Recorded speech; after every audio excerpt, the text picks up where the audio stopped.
So are we ready? This is Jay. This is A, And this is Moxicated. where we drop the booze and walk through the reality of life alcohol-free. So grab your favorite mock, get ready to laugh, and let's get Moxicated.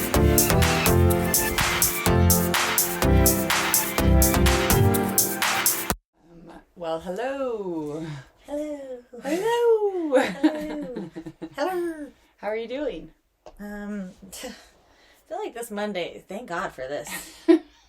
Well, we I record on feel this day. the same. Like, frick, we needed to get into our routine. Yes, spring break just happened for us, and it was an break. interesting one. It was a very interesting one for both of us, I Yes. think. Very interesting. Tell us about yours. What did you do? I went to Vegas. Which I What? think is alarming for people when sober people choose to go to Vegas. Yeah. People are always like, wait, you I chose love that? Vegas. I'm like, yes. We actually have an Yes. episode about Vegas Yes. because we love it so much. But yeah, it was interesting. It was a road trip this time. The kids came. It was the kids' first time in Las Vegas. And so we stayed in an Airbnb, which all I gotta say, okay, this is my second time using the Airbnb services. That's it. I know. I'm old. I'm an old person. I just I stick to what I know, and Yeah. it scares me when I don't know stuff, and I don't know a lot about Airbnb. So I just took the plunge. It was a great backyard, all this stuff. Well, I didn't look at the area that I booked the Airbnb. Oh, God, in. that's the first thing you do. Right. You would think. Now I know. And it wasn't like the worst area, but it just definitely wasn't one that we would have normally wanted to stay in. And I think in Las Vegas, it's probably a little more important to Yeah. see which neighborhoods are family friendly and which aren't, especially if you're going to be spending time in the backyard or outside. But at the end of the day, it was not a bad trip. It was just different for me. It is cool having your own space. Yeah. Like, that was very nice to be able to put the kids to bed and then go in our room. Like, Yes. Philip and I have literally never been able to do that besides if we had like a suite. I know, which I think is insane because we have thought about how to try to do, like, sleep in a hotel with the kids, and I'm like, it just doesn't work. We have to go to bed at 8 o'clock, too. Yeah, we do. Yeah, and so, So but yeah, that's, the only Yes. time that's good is in Disneyland. I'm like, yes, let's go to bed at 8. yeah. But yeah, it was cool. The kids liked Vegas a lot. Miles, I thought, would really like the casinos because he's just loves money. He's that kind of guy. He likes the fast-paced world. But it was actually hilarious because he couldn't play, obviously, and so he hated it. He was like, I don't want to go in another casino. Mom, don't go play. Yeah. Like, if he could play, it would probably be a little nerve-wracking, Yes. but there's a good thing that there's arcades, which I think is Yeah. kind of cute that Yes. they put arcades next to casinos Yes. because it's like, please let the kids go get their Yeah, gambling. yeah. Let them have a little fun. I actually won more at the arcade than I did at the Ooh. slots. So That's very cool. yeah, so yours was not It was not a typical spring not a break typical for the spring break Hickmans. for the Hickmans.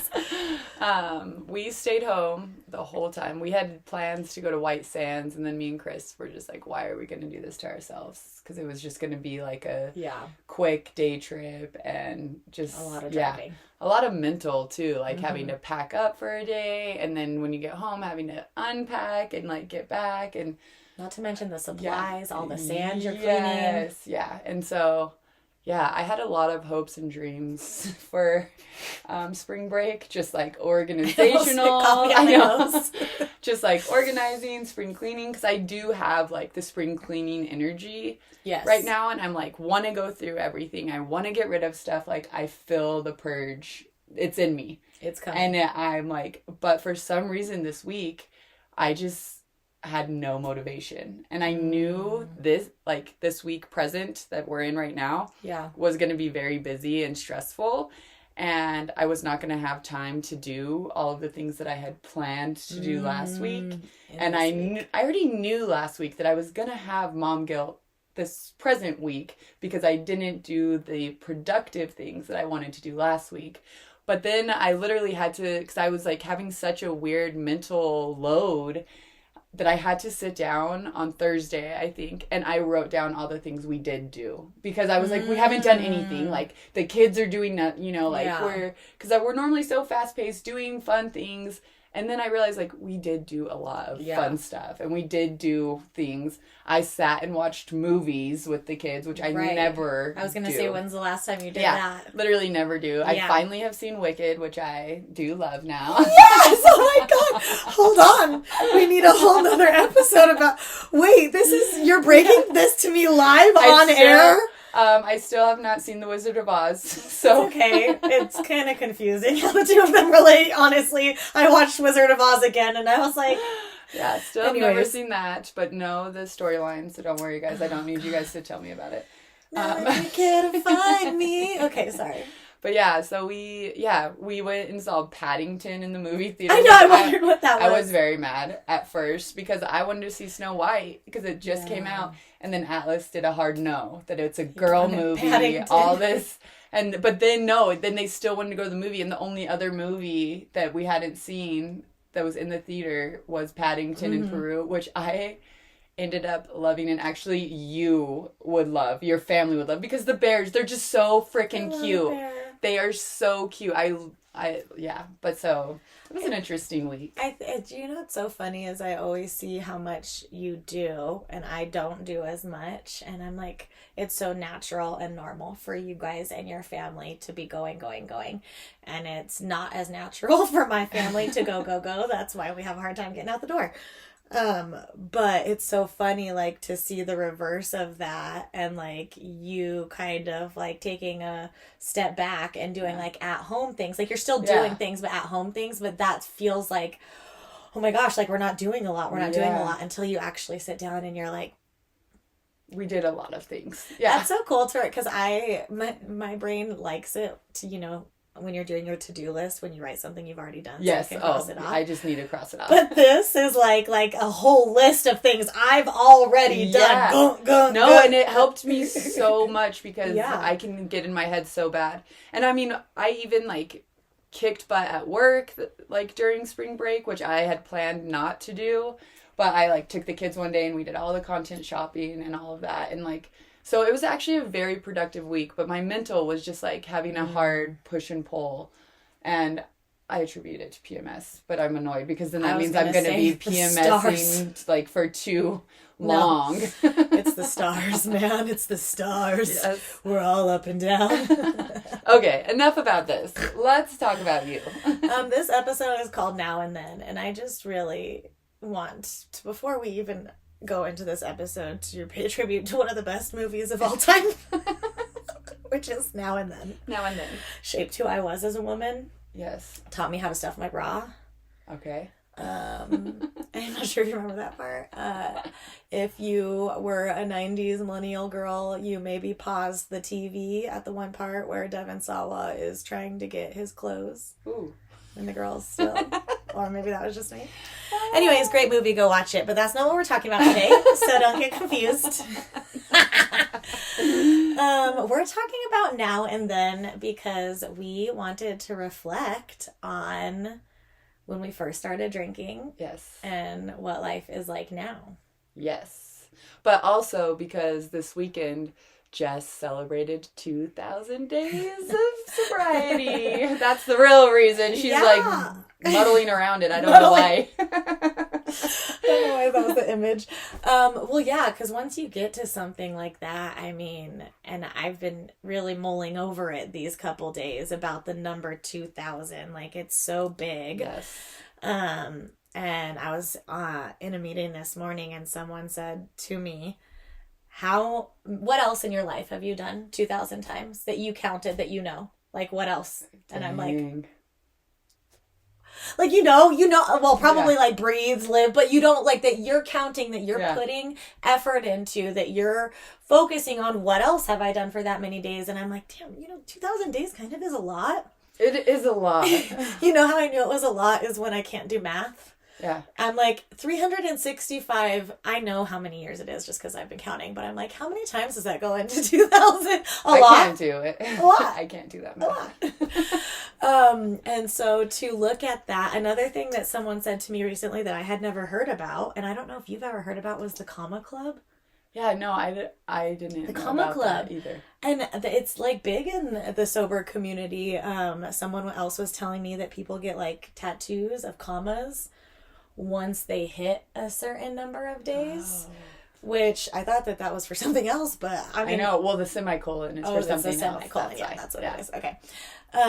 But I was just like, the Comma Club and the significance of a comma. Like, I would get a comma. It's tiny. I will get that with you. I literally was like, please don't give me an excuse to get more tattoos. I'm like, that's Let's tiny. go get I'll it. get that. We're going to be back. We're going to go get it. But yeah, no, I'll totally get one. And so just, yeah, like reflecting on the 2000, you're definitely in the thousands club as well. So to think about where you start, new on day freaking 1, and then when you're like at the peak of 2000, knowing that we're climbing Everest, it's getting higher and higher. Yes. But still where we stand in the multiple thousands club, looking down at day 1 Al, day 1 Jess, like, oh my gosh. Yeah.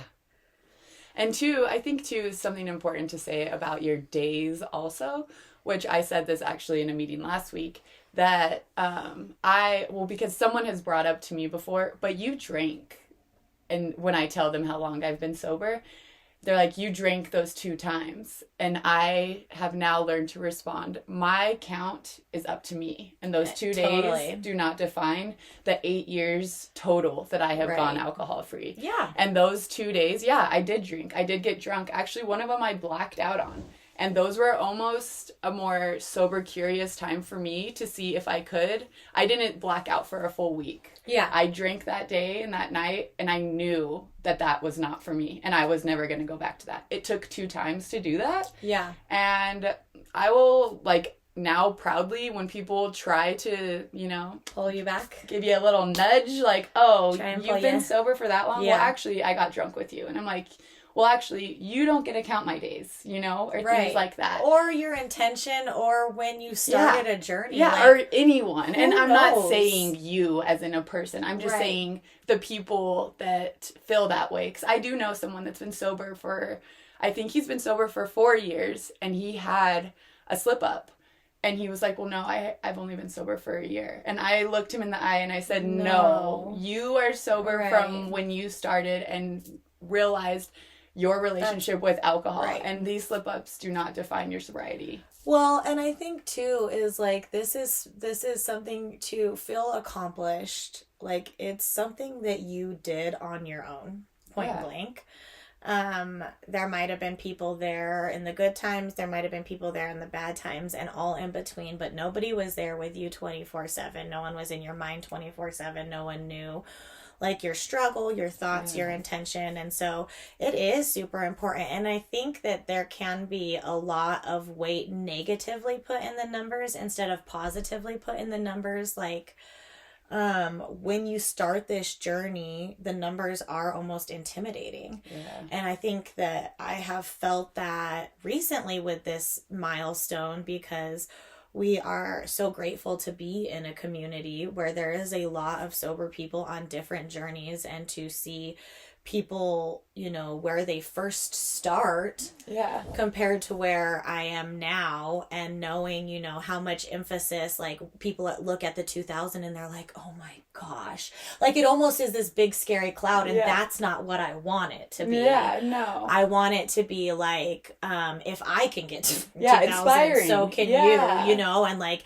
at your 100 days, don't put the emphasis on, oh, I'm only at 100. That's something I hear all the time that pisses me off, and I'm gonna yell at you guys, my sober community, is when you freaking say only. When you put only in front of your number, She's coming for you. I'll clap my hands in your face. No. Because it's not only if the number is single digit, double digit, if you have a comma in your number, it's not only, it's big, it's huge. And you should celebrate day one. Yeah. You should celebrate your, day whatever after a slip up, day whatever without slip ups, whatever you're doing, you're celebrating each day because you're making a decision to yourself. It's not a negative thing.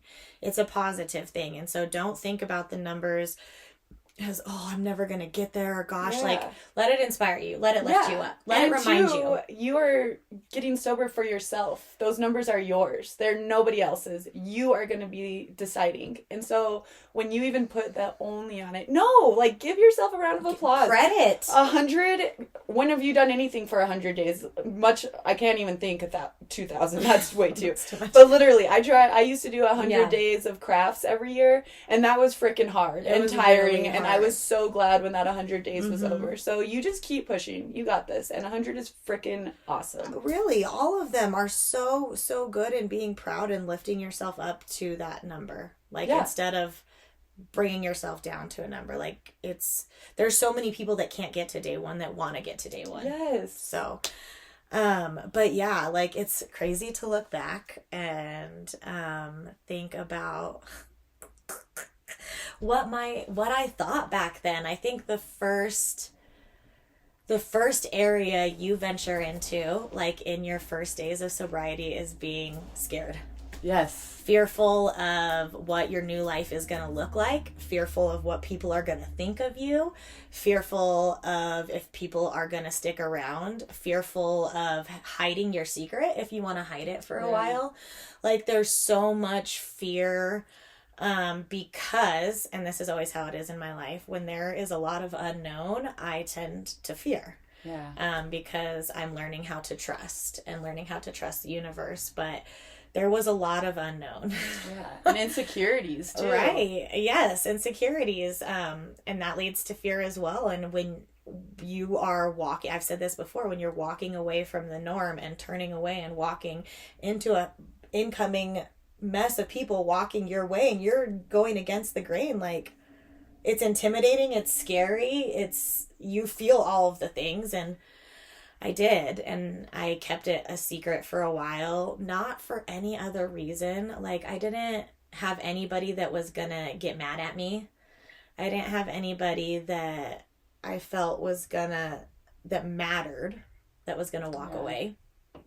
I just didn't know. I didn't know who I was. I think for yourself too, because you've done the 30, you had done the no drink November, or what are they called? Well, I think that this time too, all those times, well, I only had completed it one time, and it was in October, and when I got sober again was October, but that just kind of happened to be a coincidence. A lot of people think that my October 1st date is because it was sober October, but it honestly just happened. I got really drunk September 31st. Yeah.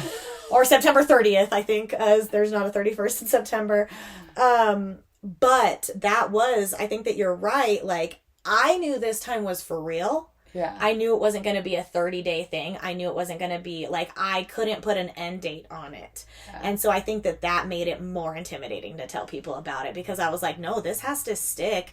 And I'm somebody that I'm very superstitious. I'm a knock on wood type of person. So I just think I knew how much I needed it to stick, that I couldn't involve anyone else besides my husband. Yeah. And so I was really scared of what life was going to look like. And so now that I'm up on this 2,000 day peak, I look at how scared she was, and I give her so much grace. And then I just am keep going, girl. 'Cause all the fears went away a day at a time, a little bit at a time.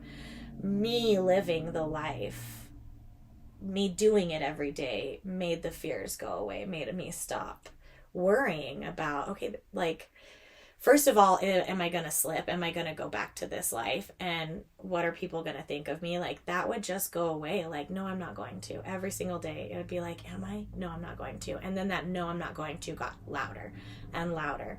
And I wasn't scared anymore. Yeah.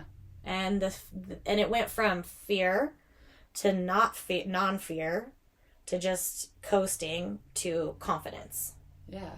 And confidence in making this decision. And you and I walking into every room, people know we don't drink. We get invited to events. People are pointing out where the AB, like the low ABV or 0.0 ABV or non-alcoholic or the mocktail menu is. The second we walk in the door, it's not something we even have to worry about anymore because of how loud and proud we are in our sobriety. And it's just such a beautiful thing, you know, like I can see the sadness and the scaredness in her. And I remember feeling that. And it still can like pull at my emotions a little bit. But at the same time, I'm like, God, you did it, dude. You did it. I know. And then in true Mox fashion, she didn't know about this. I had a definition I would like to share. Oh, sure. Yes. Usually we do this at the beginning, but you got going and I didn't want to stop. Give it. The word proud.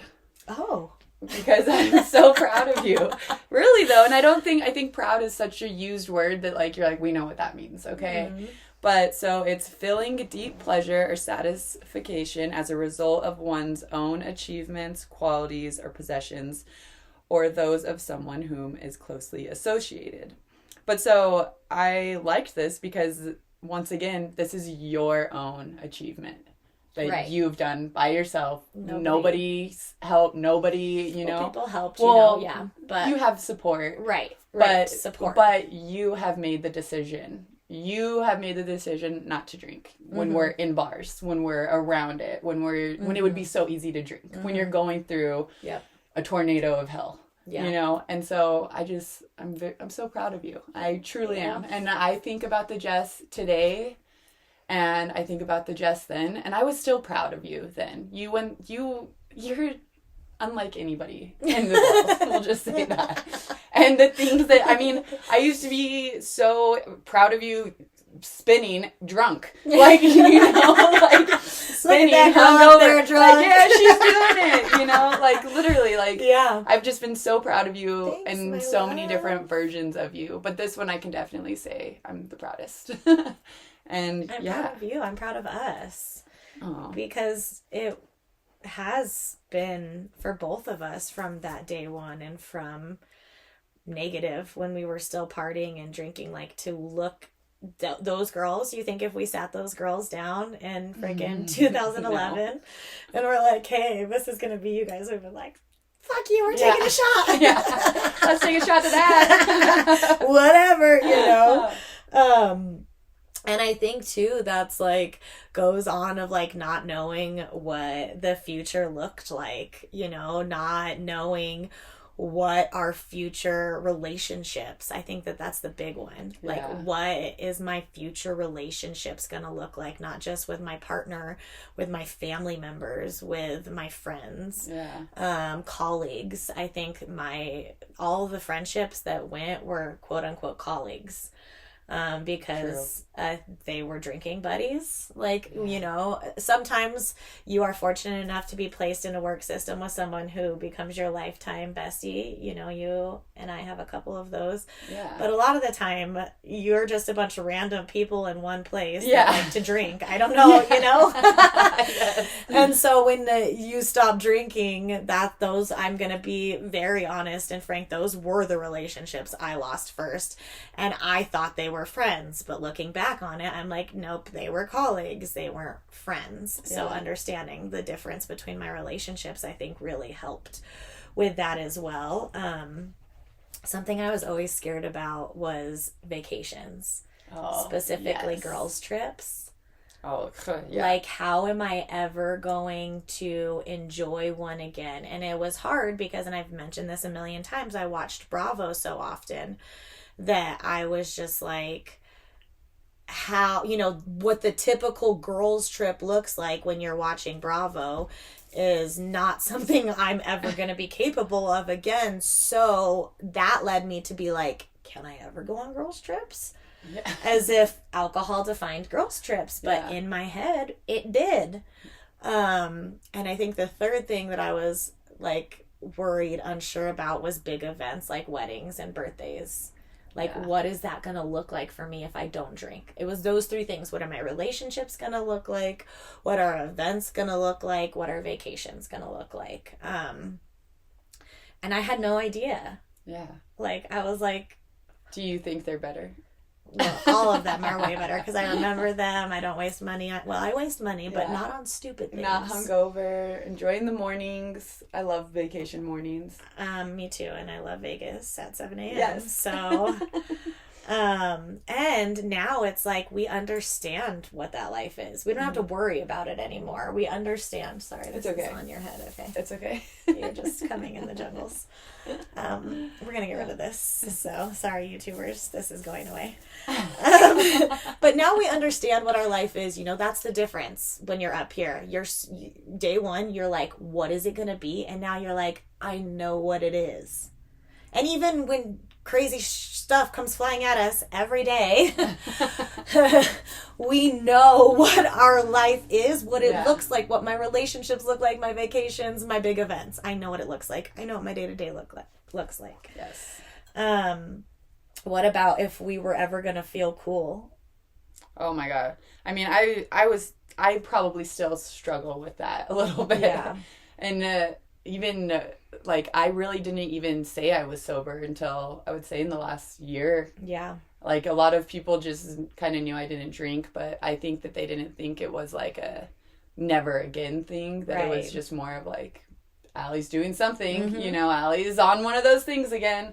But yeah, I don't know the date that I like officially quit. If I wouldn't have gotten pregnant, I probably couldn't have ever gotten sober, probably, which is an interesting thing. Well, and the fact that you got pregnant, you know, so close, it wasn't so close together, but it was more of a back-to-back. It helped you, like, take a break and then take another break right away. Yeah. And then you were nursing and you took that way more seriously than I did, that's for sure. Well, I'm just very hard on myself in the way that, and honestly, I would blame myself for any impairments that my kids did have, you know, like I would have been like, it's because it's my fault. That's what like, I did. I could have changed this. And so, and it really did help. Yeah, it totally did. And back then too, like, not saying that it wasn't cool and that it's cooler now, but there's so much more behind it now. There's so much more mainstream behind being alcohol free now that I'm happy. I'm so happy, and I hope that people that are choosing to be alcohol free feel that support so much, because there was a time when that didn't exist. Yeah. And it literally was, if you stopped drinking, you were an alcoholic. And there has just been so much work done by so many people. Yes. Oh my God. To just not make it like that. Yeah. Well, no, just how you don't have to hit rock bottom to quit drinking. I think that's a huge thing in this community. And that nobody, like, 5 years ago, nobody thought was a real thing. Yeah. They're like, nope, the only way you stop is if you're an alcoholic. Yeah. And like, so many people are putting so much work into making sure that as many people as possible know that ain't have to be it. Yeah, that happened to me this weekend. Because my dad, you guys know if you've listened to his episode, he's like the king of AA here in town. And we were with a bunch of his AA guys, and one of them my dad was like, did you guys know that Allie doesn't drink and like she has a podcast about it and all this stuff? They're like, no, what the heck, you know, and all this stuff. And one of them, he was like, but did you ever like have a problem? It's like that's such an old school way of thinking. He was like, you weren't really like an alcoholic, were you? And I was like, well, yeah, I was, but I didn't get sober at my rock bottom. I really did. It was pregnancy that got me sober, and what kept me sober. And it doesn't have, you know, and it can be something. The cool thing I think about pregnancy for women is like, if you're sober curious, that's the best time. Like, there's no better excuse. Yeah, there's no better excuse. The only thing that does suck, and I'm going to preface this, is there's a lot of body physical feelings that come with being pregnant. Yes. That, like, sometimes I did wake up feeling hungover when I was pregnant and I hated life. Yes. So if you like life sober while you're pregnant, you're going to love it 10 times more when you're not pregnant. Yes. Because you there's no, like, the hangover is not there at all, you know? Like, it's like you get a little jump start on what, like you said, being sober curious would be like, and it gives you an excuse. Yeah, and no one's offering the pregnant person a shot. No. Well, they shouldn't be. No, they shouldn't be. And I think lastly, the thing that and both of us, I think, truly we're both worried about, and the two of us probably worried about this for a very long time before vocalizing it, was having a sober community. Yes. I don't even think I thought it was a possibility for years into, maybe like 2 years into it. Yeah. Because I have a hard time with community anyways. Like, there was just only a few people there, you know, that they knew what was going on. But like, is there going to be a lot of people that I am going to interact with that are sober? I never would have thought that that was a possibility. And now we interact with people that are sober curious, haven't been drinking so often. They are our own people now. They're old friends, they're new friends. Like, it is a huge community. And I would have never guessed that. No. I would have never thought that. Especially as introverted as I am, you know, like, I wouldn't have thought that that would have been what opened my community up so much. Yeah. And two, I mean, not to change it, but like the need for community, because it feels very isolating at first, you know, and then like the saying, misery loves company. Like, it's like, oh wait, I'm not the only person feeling this. I am not feeling, you know, like, we're seen, validated. Yes, totally. It's cool too, because at 2000, you know, and 1 days and being in the comma club, we still hear stories of people that are, you know, in their first months, in their first 100, in their first year, that make us go, me too, that make us feel seen. Like, we haven't seen and heard it all. Sometimes I feel like we're like the old women with like cigarettes. We're like, yeah, ladies, you'll get here. I know. You'll get here someday.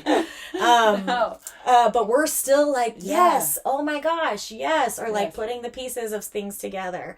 The community is so inspirational, and I just feel very proud and happy to be a part of it, and a part of, you know, just alcohol-free movement moving forward and getting as big as it can. Yes. As it should. Yes.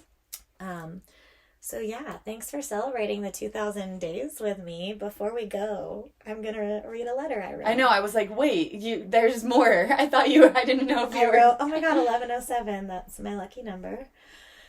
Okay. This is what I would tell newly alcohol-free Jay. I'm going to try and do this without crying. We welcome tears. We're a water group in here. Okay. So when I was writing this, I was just picturing her. I remember where I sat that morning. I remember how I felt that morning. And so I was just picturing her when I wrote this. And I said, Dear Jess, wow, what an awesome, amazing, scary decision you are brave enough to make. Thank you, babe. I know today feels like one of the worst days of your life, but out of the ashes of what once was rose the most beautiful gift of a new life. All of the shame and guilt you feel today will be just a faint memory that you will use to feel all the parts of your journey. That taste in your mouth will be gone, and you will thank God you never have to taste it again. Can you believe that right now you are currently feeling your last hangover? Like ever? No more guessing and crying and puking. No more hiding. Your life from now on is going to rely solely on your own shoulders, and not the shoulders of a deadly chemical and all the weight of emotions and opinions it comes with. You are going to find a way to feel the hard things without numbing. And guess what? It's faster, easier, better to process them sober. You aren't going to believe this, but in a few years, being alcohol-free is going to expand, and you will be in there leading your own charge with your best friend. I know you feel so sick right now. Your head is pounding, your body is shaking, your stomach is nauseous, but you are going to be so proud of what this day did for your life. Embrace every part of this divine journey. Trust yourself more than anything. And I promise the good ones stay. And more good ones come. I know you hate spoilers, but I have two for you. You make it to 2,000 days sober and you keep going. I love you and I'm proud of you. 2,000-day alcohol-free Jess. Oh, that was the sweetest letter I've ever heard. I didn't read it before because I didn't want to. I don't know if you did or not. No, I was like, oh, I'm saving this. So, just if you are in those early days, remember how much better it can get. And if you have made it any amount of days, be proud of yourself. Remember that person that you were on day one, the first time you made this decision, and love that person. We love you, babes. Talk soon.